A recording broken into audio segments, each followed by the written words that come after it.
இப்போ என்ன சொன்னார் தொல் திருமாவளவன்? கூட்டணியில் இருந்து கொண்டு தான் இந்த சர்ச்சை. அப்போ இந்த கூட்டணியில் இருந்து கொண்டே எப்படி இந்த ஹார்டான விஷயங்களை பேசுகிறாங்க? ஆதவ் அர்ஜுனை வச்சு இதை வச்சு காய் நகர்த்துறாங்களா? திருமாவளவன் பல்வேறு சமயங்களில் பேட்டியில் சொல்லுவார், அரசியலை நான் அரசியலாக தான் செய்வேன். அங்கே தான் இந்த விஜயோட நம்ம தொடர்பு படுத்தி பார்க்க வேண்டியது. விஜயை வந்து ஏன் போட்டியாக கருதுறாங்கன்னு தெரியல. சொல்லப்போனால் விஜய் கொடியை அறிமுகப்படுத்தும் பொழுது ஒரு வேறு ஸ்க்ரோலிங் போட்டாங்க. அவருடைய அந்த செய்தியை வந்து மழுங்கடிக்கக்கூடிய வேலை நடந்தது. அவருமே பெரியாரை முன்னிறுக்கிறார். இப்போ வந்து கிட்டத்தட்ட திராவிட அரசியலை தான் முன்னிறுத்துற மாதிரி தெரியுது. அதுக்கு தான் உதயநிதி கூட சொன்னார், யார் அரசியல் கட்சி ஆரம்பித்தாலும் பெரியாரை தொடாமல் பண்ண முடியாதுன்னு.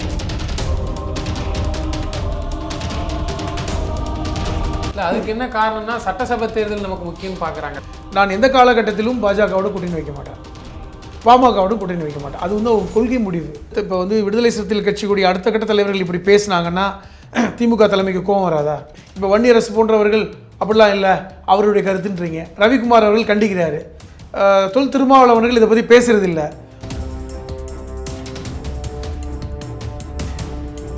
விஜய் வராமல் இருந்தால் எல்லாரும் நல்லது தான். சீமான் மட்டும் என்ன சொல்கிறாரு, விஜய் தம்பி என் கூட சேர்ந்துக்குங்க. இப்போ ஆதவ் அர்ஜுன் வந்து இப்படி போட்டிருக்காரு, அது வந்து ஒரு கட்சி ரீதியான முடிவுனா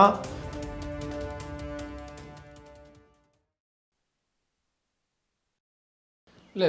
திரும்ப கடந்த நாடாளுமன்ற தேர்தலில் சொல்லியிருந்தாங்க, சீட்டு அதிகமாக கேட்கும்போது இல்லை நாங்கள் வந்து ஸ்டாலினே கூப்பிட்டு சொன்னார், இப்போ நமக்கு அதுக்கான வேலை இல்லை, ஒரு ஆதிக்க சக்தியை ஒழிக்கணும்னா நம்ம அப்படிலாம் அதனால நாங்கள் உடன்பட்டு தான் சொன்னாங்க. என்னன்னா இவங்க எல்லாருமே இந்தியா கூட்டணியில் இருக்காங்க, புரிஞ்சுங்க. அதைத்தான் நான் கேட்குறேன். நாடாளுமன்ற தேர்தல்ங்கிறது வேறு, இந்தியா கூட்டணியில் இருக்காங்க கரெக்டாக, அதனால் ஒத்துக்கிட்டாங்க. இந்தியா கூட்டணியில் இருக்காங்க. சொல்ல போனால் நீங்கள் 3 இடம் வாங்காமல் 2 இடம் நீங்கள் எங்கள் சின்னத்திலோடு நின்றாலும் நிற்க வைப்பாங்க. ஏன்னா அது இதை பொறுத்தவரை நமக்கு ஒரு பொது எதிரி இருக்கார், அந்த பொது எதிரியை வீழ்த்தணுங்கிற அந்த கான்செப்ட் கரெக்டு, மாற்றம் இல்லை. நீ சொல்ல மாதிரி சட்டமன்றம் என்பது தமிழ்நாடு. இப்போ அதுதான் சொல்கிறேன், சட்டமன்றம் என்பது நாங்கள் அதிகாரத்தில் வரணும், இல்லை நாங்கள் காம்ப்ரமைஸ் பண்ண மாட்டோம். இல்லை சார், கண்டிப்பாக அந்த போட்டி எப்போ நிலவணும்னா எதிர்க்கட்சும் கடுமையாக ஸ்ட்ராங்காக இருக்கும்போது ஆளுங்கட்சிக்கு அவங்க பயப்படுவாங்க. அந்த சமயத்தில் வந்து இது போன்ற சர்ச்சை இருந்தால் நம்ம பேசலாம் இருக்காது. யோசிச்சு பாருங்க, தேர்தலுக்கு இன்னும் ஒரு 18 மாதம் இருக்குது. 18 மாதம் சொல்லி சொல்லி சொல்லி சொல்லி தான் தேர்தல் வேலையை திமுக ஆரம்பிச்சுட்டாங்க இருக்குன்னு வைங்க. இப்போ என்ன சொன்னார் தொல் திருமாவளவன், நாங்கள் வந்து கூட்டணியில் வேணுமா வேணாமா, சீட் பேரிங் என்ன, இதெல்லாம் வந்து இன்னும் காலம் இருக்குது, அது நிச்சயமாக பேசுவோம். ஆனால் நாங்கள் ஒரு விஷயத்தில் நாங்கள் இந்த இந்தியா கூட்டணியில் இருக்கிறோம், திமுகவுடைய தலைமையிலான கூட்டணியில் இருக்கிறோங்கிறத உறுதிப்பட சொல்லிட்டார். அப்போ அதில் எந்த மாற்று கருத்து இல்லை. கூட்டணியில் இருந்து கொண்டு தான் இந்த சர்ச்சை. அப்போ இந்த கூட்டணியில் இருந்து கொண்டே எப்படி இந்த ஹார்டான விஷயங்களை பேசுகிறாங்க, அதுதான் முக்கியம். இப்போ ஆதவ் அர்ஜுன் கூட்டணியில் இருந்து கொண்டே எப்படி நீங்கள் வந்து திமுகவை இப்படி விமர்சிக்கிறாங்கிறத இவ்வளோ நாளாக கேட்காத, அதுதான் பிரச்சனை. அங்கே தான் இந்த விஜயோட நம்ம தொடர்பு படுத்தி பார்க்க வேண்டியது. விஜயை வந்து ஏன் போட்டியாக கருதுறாங்கன்னு தெரியல. சொல்லப்போனால் விஜய் கொடியை அறிமுகப்படுத்தும் பொழுது ஒரு வேறு ஸ்க்ரோலிங் போட்டாங்க. அவருடைய அந்த செய்தியை வந்து மழுங்கடிக்கக்கூடிய வேலை நடந்தது. அது எல்லாருமே ஒரு மாதிரி பேசுனாங்க, இது தேவையில்லை, எதுக்கு விஜயை நம்ம வந்து ஒரு பெருசாக எடுத்துக்கணும் அப்படின்னு. அப்போ ஒரு அச்சம் இருக்குது தானே, அதை வந்து திமுக வாக்குகள் பிரிந்து விடக்கூடாது, திமுக வாசஸ் விஜய்னு போயிடக்கூடாதுங்கிற ஒரு பயம். இவர் ஒரு ட்விட்டர் பதிவும் விஜய் பேசுபோல் ஆகும்போது தான் அப்பப்போ போடுறாரு, அப்பப்போ எடுக்கிறாரு. ஒன்று. இரண்டாவது, அவருமே பெரியாரை முன்னிறுக்கிறார். இப்போ வந்து கிட்டத்தட்ட திராவிட அரசியலை தான் முன்னிறுத்துற மாதிரி தெரியுது. ஸோ அதனால் வந்து இன்னும் வந்து அவர்களுக்கு ஒரு அச்சம் இருக்கிறது. இப்போ நேரடியாக வந்து எதிரியாக நம்ம கொள்கையவே எடுக்கிற மாதிரியான ஒரு சூழல். அதுக்கு தான் உதயநிதி கூட சொன்னார், யார் அரசியல் கட்சி ஆரம்பித்தாலும் பெரியாரை தொடாமல் பண்ண முடியாதுன்னு. இதெல்லாம் இன்டர்னலாக அவர்களுக்குள்ள உள்ள ப்ரெஷர். இப்போ நீங்கள் ஆதவ் அர்ஜுனை வச்சு இதை வச்சு காய் நகர்த்துறாங்களா, அது நமக்கு தெரியல. அதனாலதான் ரொம்ப பயப்படுறாரு. அதான் சொல்ல நகர்த்தலாம். விஜய் வந்து எடுக்கிற ஸ்ட்ராட்டஜியை பார்த்தீங்கன்னா பெரியார் கிட்டத்தட்ட திராவிட அரசியலை மெயின் பண்ணி எடுக்கிறாரு. அதனால உதயநிதி பயப்படுறாரா? இல்லை, அதுக்கு ஏன் விசிகாவை வச்சு நகர்த்துறாங்க அப்படிங்கிற ஒரு கேள்வி தான். விசிகா இதற்கு எப்படி உடன்படும்? விசிகாவுடைய கொள்கை கோட்பாடு என்பது சமூக நீதி தான். அவர்களுக்கான பட்டியலின அந்த அதிகாரம் கிடைக்கணும். அந்த அந்த அந்த சொல்கிறது, இனி வந்து நாங்கள் வந்து இந்த அடுத்த கட்டத்தை நோக்கியே அந்த குதிரை நகர்வு, அந்த பாய்ச்சல் அப்படிங்கிற வார்த்தையை வந்து இதில் பேசுகிறார், திருமாவர்களே பேசினார். இப்போ அடுத்த கட்ட பாய்ச்சலை நோக்கிய ஒரு விஷயம் என்பது அதிகாரத்தை நோக்கிய நகர்வு. அப்போ அதை வந்து இன்றைக்கி வந்து நீங்கள் நகர்வை நீங்கள் பேசுங்க, அதே நேரத்தில் வந்து இந்தந்த கட்டத்தில் இதை பேசுங்கன்னு சொல்லி யாரும் டைரக்ட் பண்ணுறாங்களா அப்படின்னு நமக்கும் தெரியல. ஏன்னா எப்பொழுதெல்லாம் விஜய் வந்து சீனுக்கு வர்றாரு அப்பொழுதெல்லாம் அந்த செய்திகள் மழுங்க கிடைக்கக்கூடிய வேலையை ஏதோ ஒரு யாரோ ஒருத்தர் செய்கிறாங்களோ அப்படிங்கிறது இருக்குது. அரசியலுக்குள் எல்லாம் தான். திருமாவளவன் பல்வேறு சமயங்களில் பேட்டியில் சொல்லுவார், அரசியலை நான் அரசியலாக தான் செய்வேன். அவர் வந்து அந்த அரசியல் பாருங்களேன், அவர் வந்து தலித்திய தலைவர்களுள் முக்கியமானவர், முதன்மையானவர் என்பதெல்லாம் மாற்றுக்கிறதே கிடையாது. இன்றைக்கும் விலைபோகாத ஒரு தலித்திய தலைவர் அவர் தான், அதில் மாற்றம் இல்லை. இன்றைக்கும் பார்த்தீங்கன்னா அவர் நினச்சா இன்றைக்கி பாஜக அரசில் ஒரு கேபினெட் மினிஸ்டராக கூட போயிட முடியும். அந்தளவுக்கு 2014 அவருக்கு வந்து ஆஃபர் இருக்க தான் செய்யுது. எத்தனையோ தலைவர்கள் வட இந்தியாவில், சிராக் பாஸ்வான் அவரும் ஒரு மிக முக்கியமான தலித் தலைவர், ராம்விலாஸ் பாஸ்வானுடைய மகன், அவர் வந்து இன்றைக்கி கேபினெட் மினிஸ்டராக இருக்கார் ஒரு எம்பி வச்சுக்கிட்டே. அப்போ இன்றைக்கி பல்வேறு தலித்திய தலைவர்கள் இன்றைக்கி பாஜக பக்கம் இருக்கிறாங்க. ஆனால் இன்றைக்கி வந்து தமிழ்நாட்டில் குறிப்பாக தென்னகத்தில் அதுக்கு துணை போகாமல் இருக்கிறார். ஏன்னா அதுக்கு நேரம் இல்லை. அதுக்கு என்ன காரணம்னா சட்டசபை தேர்தல் நமக்கு முக்கியம்னு பார்க்குறாங்க. இல்லை அது பாஜக இல்லை தெளிவாக சொல்லிட்டாரு. மக்கள் தெளிவாக ஒரு விஷயம் சொல்லி அந்த விஷயத்தில் சொல்லியிருக்காருன்னா, நான் எந்த காலகட்டத்திலும் பாஜகவோட கூட்டணி வைக்க மாட்டேன், பாமகவோட கூட்டணி வைக்க மாட்டேன். அது வந்து ஒரு கொள்கை முடிவு, அதில் மாற்றுக்கிறது இல்லை. நாங்கள் வந்து இந்த பாஜக என்பதே வந்து பட்டியலின மக்களுக்கு எதிரானது அப்படிங்கிற மாதிரியான கருத்தியலை விசிகா வச்சுருக்காங்க. அது அவங்க கருத்து, அவங்க கொள்கை ரீதியான கருத்துன்னு வைங்களேன், அதை விட்டுருங்க.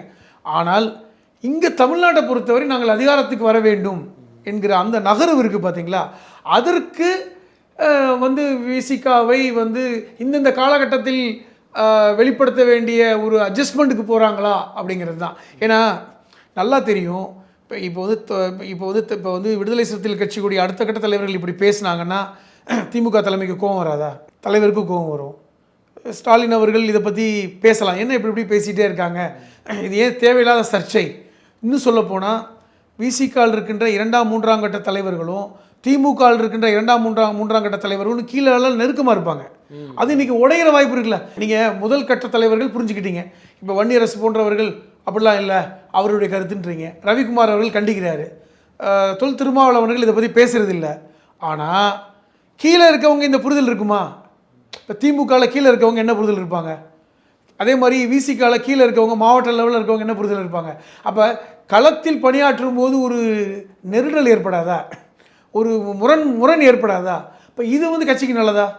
இப்போ கிடையாது. அப்போ ஏன் இந்த ரிஸ்க் எடுக்கிறாங்க அதை நீங்கள் புரிஞ்சுங்க. வெறும் விஜய்க்காக மட்டுமே இந்த ரிஸ்க் எடுப்பாங்களா? எடுக்க மாட்டாங்க. அது ஒரு காரணி. விஜய் வராமல் இருக்கிறது எல்லாத்துக்கும் நல்லதுன்னு நினைக்கக்கூடிய அரசியல். ஒரே எல்லாருக்கும் இருக்கும்ல, விஜய் வராமல் இருந்தால் எல்லாருக்கும் நல்லது தான். சீமான் மட்டும் என்ன சொல்கிறாரு, விஜய் தம்பி என் கூட சேர்ந்துக்குங்க. அவர் பக்கம் இளைஞர் ஓட்டு பேர், ஏன்னா 8 விழுக்காடு ஓட்டுகளில் ஒரு 3-4 விழுக்காடு விஜய்க்கு போகிற வாக்குகள் இருக்கின்றன. எல்லாருக்குமே அரசியல் பார்வை இருக்கிறது விஜயை வைத்து. அது எப்படிங்கிறது ரிசல்ட்டை வச்சு தான். இப்போ எல்லாரும் பார்த்துருக்கோம், விஜயகாந்தை பார்த்துருக்கோம். அது நிலையாக சஸ்டெயின் பண்ணுறது தான் கஷ்டம். விஜயகாந்தே சஸ்டெயின் பண்ண முடியல. அப்போ இப்படி சூழ்நிலையில் விஜய்க்காக இந்த அளவுக்கு ரிஸ்க் எடுப்பாங்களா, உறவை வந்து முறிக்கிற அளவுக்கு ரிஸ்க் எடுப்பாங்கன்னா மாட்டாங்க. அப்போ இதையும் நம்ம ஒரு பார்வையாக பார்க்க வேண்டியிருக்குது. இது வந்து இன்றைக்கி வந்து ஏன் நான் அதை சொல்கிறேன்னா, இப்போ ஆதவ் அர்ஜுன் வந்து இப்படி போட்டிருக்காரு, அது வந்து ஒரு கட்சி ரீதியான முடிவுனா ரவிக்குமார் போன்றவர்கள் அமைதியாக இருந்திருப்பாங்க. நீங்கள் அதை பாருங்கள், கருத்து சொல்லலைனாலும் தொல் திருமாவளவர்கள் அமைதியாக இருக்கிற மாதிரி ரவிக்குமார் அவர்களும் அமைதியாக இருந்திருப்பாங்க. எல்லாருமே நாங்கள் தலைவர் பேசுவாருங்க, தலைவர் தான் பதில் சொல்லணும்னு சொல்லிட்டு இருப்பாங்களே. ஏன் அவங்க ரியாக்ட் பண்ணுறாங்க? இப்போ ரவிக்குமார் ஏன் ரியாக்ட் பண்ணுறாரு புரியுதா உங்களுக்கு? இப்போ அவர்கள் வந்து திமுகவோட கூட்டணியில் எம்பியாக இருக்காங்க, அதை ரியாக்ட் பண்ணுறாங்க. அப்போ இது வந்து ஒரு தடாலடியாக வந்து இவர் பேசுனதை தொல் திருமாவளவர்கள் கண்டுக்காமல் இருக்காங்களே. ஏன்னா ஒரு வார்த்தை நான் என்ன பார்க்குறேன்னா, ஏர்போர்ட்லேருந்து வெளியே வரும்போது இந்த மாதிரி உங்கள் பழைய வீடியோவை போட்டாங்கன்னு போது அட்மின் போட்டாருன்னு சொன்னாங்க. நம்ம பொதுவாக அந்த அட்மின் போட்டாருங்கிறது யாரை வச்சு கேட்டிருக்கோம்? ஹெச் ராஜா வச்சு கேட்டிருக்கோம். அவர் போட்டதுக்கு எல்லாரும் விமர்சனம் பண்ணுவாங்க. அதை ஹெச் ராஜாவை நம்ம எப்படி பார்வையில் பார்த்தோங்கிறதுலாம் வேறு. தொல் திருமாவளவன் வாழையிலேருந்து அந்த வார்த்தை வந்தது என்பதே ஒரு ஷாக்கிங் தான். அப்போ எப்படி அந்த வார்த்தையை இப்போ சொன்னார் அவர்?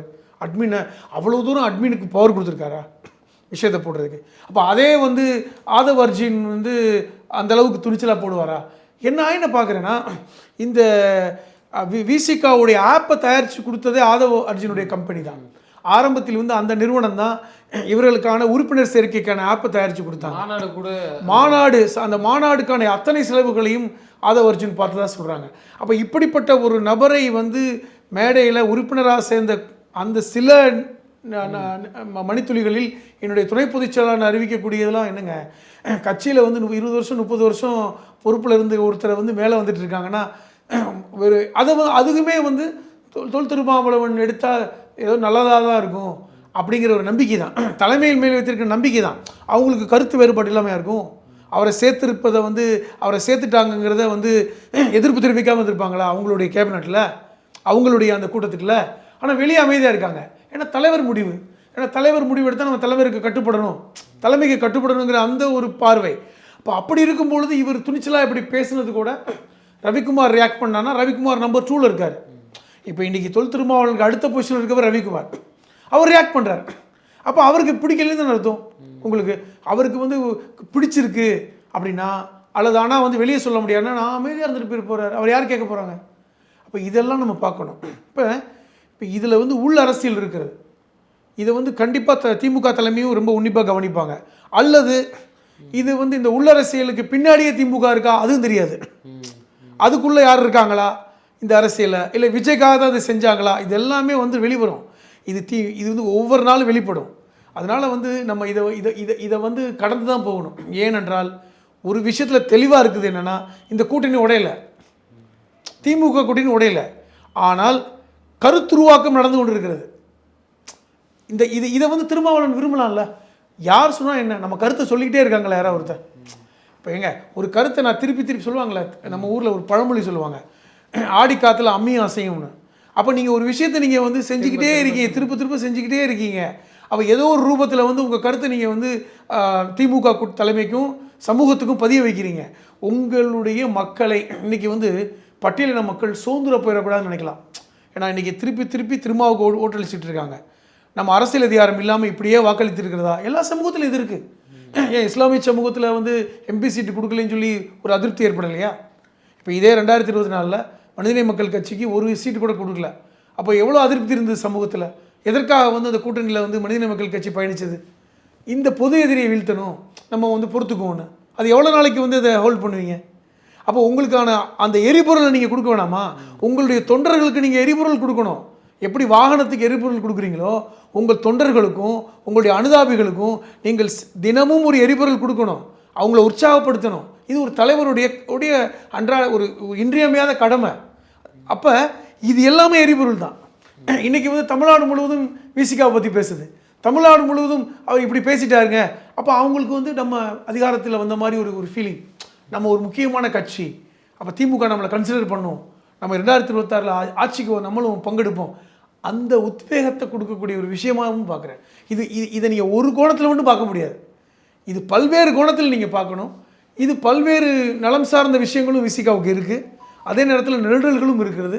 இது வருகின்ற காலங்களில் இதற்கான விடைகள் நமக்கு தெரிய வரும்பொழுது, இதுக்கு தான் இதை பேசுனாங்களா அப்படிங்கிற முடிவுக்கு நம்ம வர முடியும். தொடர்ந்து எங்களோட பல்வேறு கருத்துக்களை பயன்படுத்தி நன்றி.